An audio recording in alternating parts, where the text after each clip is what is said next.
Hello friends, आपका स्वागत है आपके अपने चैनल अंजना मोम में। फ्रेंड्स, आज मैं आपके साथ काजू की कतली की रेसिपी शेयर कर रही हूँ, जो बनाने में बहुत आसान होती है और घर पर बहुत ही कम समय में और कम मेहनत में बनकर तैयार हो जाती है और ये बिल्कुल परफेक्ट बनती है। तो इसके लिए हमें जो सामान लगेगा वो हमने 250 ग्राम काजू लिया है, 175 ग्राम शुगर ली है और हमने 75 ग्राम ही पानी लिया है। तो आप पानी को थोड़ा 5-10 ग्राम कम भी कर सकते हैं, क्योंकि इसके लिए तो हमें चाशनी बनाने के लिए यूज़ करना है। आपने काजू का पेस्ट जो पाउडर बनाना है उसके लिए आपने सबसे पहले काजू को फ्रीज़र में रखना है, फ्रिज में नहीं रखना है। और फिर उसके बाद आपने जब उसको ग्राइंड करना है तो पहले आपने 1-2 मिनट चलाना है मिक्सर में इसको डाल के और फिर रुकना है, फिर इसको छान लेना है। अगर काजू उस समय आपके गर्म हो चुके हैं तो आपने उसको ग्राइंड नहीं करना है, फिर इसको फ्रीज़र में रख देना है। क्योंकि अगर लगातार आप इसको चलाएंगे तो ये काजू का बटर बन जाएगा, जो हमें नहीं चाहिए है। तो मैं आपको यहाँ दिखा रही हूँ कि देखो मैंने काजू का पाउडर बना लिया है। अगर आपका काजू का पाउडर बीच में थोड़ा सा इकट्ठा सा होने लग जाए तो आपने क्या करना है, मोटी छन्नी लेनी है, उससे आपने इसको छान लेना है। पर इसको आप अगर ठंडा कर कर करेंगे तो ये नौबत नहीं आएगी। बस आपने ध्यान रखना है, लगातार नहीं चलाना है। अब हमने गैस ऑन कर दी है, गैस पर कढ़ाई रख दी है। अब हम इसके अंदर शुगर ऐड कर रहे हैं। शुगर ऐड करने के बाद अब हम इसके अंदर पानी ऐड करेंगे और हमने इसकी एक थिक चाशनी बनानी है, जो कि एक तार की बनानी है। जैसे कि एक तार की स्टार्टिंग की चाशनी पतली तार बनाती है और थोड़े टाइम के बाद वो एक थिक तार बनाती है, हमने उसे उतना थिक बनाना है। अब मैं चेक कर रही हूँ इस टाइम जो मेरी तार बनी थी वो पतली तार थी, पर कैमरे में फोकस नहीं आया कि मेरा हाथ ज़्यादा ऊपर चला गया है।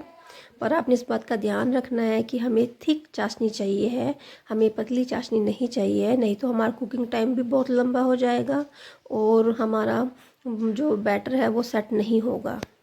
तो अब देखिए मैं इसको चला रही हूँ थोड़ी देर और आपने चाशनी बनाते समय पानी भी ज़्यादा मात्रा में नहीं ऐड करना है, नहीं तो आपको चाशनी बनाने में बहुत लंबा समय लग जाएगा एक थिक तार करने में। अब मेरी एक तार की चाशनी लगभग बन गई थी। तो जब से ही आपकी चाशनी एक तार की होने लग जाएगी, हाँ अब ये थिक तार बनने लगी है, तो आपने गैस की फ्लेम जो है वो स्लो कर देनी है। आपने उसको ज़्यादा हाई नहीं रखना है, नहीं तो चाशनी और ज़्यादा थिक हो जाएगी।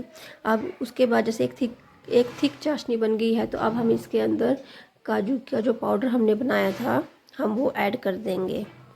और देखिए जैसे कि हमने अब इसमें काजू का पाउडर ऐड किया तो हमारी गैस सिम है, इस बातों का हमने ध्यान रखना है। अब हमने इसको अच्छी तरीके से मिक्स कर लेना है चाशनी के साथ। जैसे ही हम इसे चाशनी के साथ अच्छे से मिक्स कर लेंगे तो हमने इसको तब तक पकाना है जब तक कि ये आटे की तरह इकट्ठी ना हो जाए।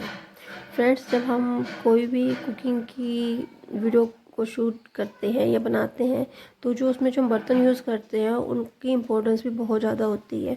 अब हम नॉर्मल अगर घर में बनाएंगे तो हम जैसे स्टील का बर्तन या फिर एलुमिनियम का बर्तन यूज़ करेंगे, जो हमारे पास होगा हम वही बर्तन यूज़ करेंगे।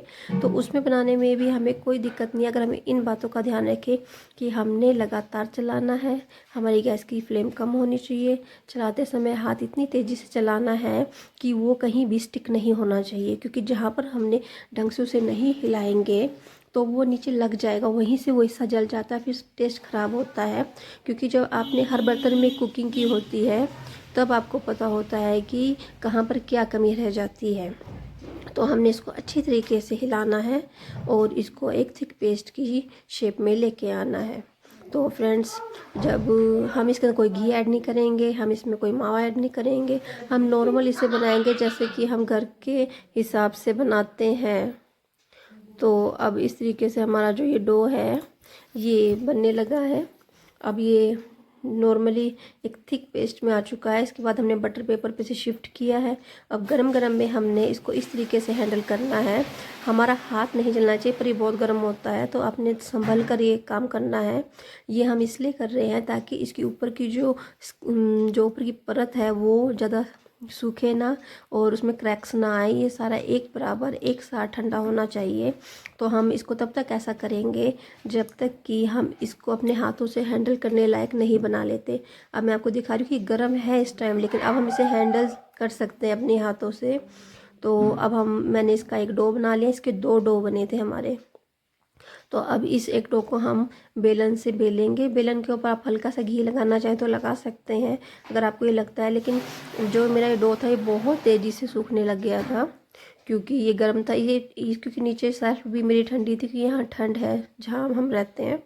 तो अब हमने इसको बेलना स्टार्ट करना है। बेलते टाइम कोई दिक्कत नहीं हुई थी, ना तो ये ऊपर बेलन से चिपका था और ना ही ऐसा हुआ था कि ये ना बेल रहा हो, आसानी से बेला जा रहा था।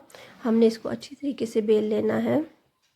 तो फ्रेंड्स, काजू कतली की बनाना बहुत ही इजी रेसिपी है और आप इसको बहुत ही आसानी से अपने घर में बना सकते हो। तो आप इसको ज़रूर अपने घर में बनाने की ट्राई करें और ये खाने में भी टेस्टी ही लगती है बहुत ज़्यादा। इसको बेलते समय हमने इसको ज़्यादा पतला नहीं करना है, हमने थोड़ा थिक ही रखना है क्योंकि ज़रूरत से ज़्यादा पतली हो तो भी अच्छी नहीं लगती है। तो अब मैं आपको बता रही हूँ कि ये कटिंग के लायक हो चुकी है मेरे यहाँ पर। अगर आपको लगे कि आपकी ज़्यादा गर्म है तो आप उसको थोड़ा सा कूल डाउन होने दीजिए, उसके बाद कटिंग कीजिए। लेकिन ये जो मैं कटिंग कर रही हूँ मेरी आसानी से कटिंग हो गई थी। मेरी तो ऐसे लग रही थी कटिंग करते समय जैसे कि इसको पहले फ्रीज़र में रख दिया हो, उसके बाद हम इसकी कटिंग कर रहे हैं, जबकि बेलने के 2-3 मिनट बाद ही हमने कटिंग करनी स्टार्ट कर दी थी। तो ये अब आप अपनी मनचाही शेप में इसकी कटिंग कर सकते हैं। काजू कतली बनाते समय आपने इस बात का ध्यान रखना है, चाशनी आपकी थिक एक तार की होनी चाहिए। चाशनी बनाते समय आपने पानी ज़्यादा ऐड नहीं करना है। अगर आप इसके अंदर शुगर की मात्रा घटाना चाहें तो 20-25 ग्राम घटा भी सकते हैं, पर इसके अंदर आप नॉर्मली जिस हिसाब को आपको बताया उतना ही रखें तो ज़्यादा अच्छा है।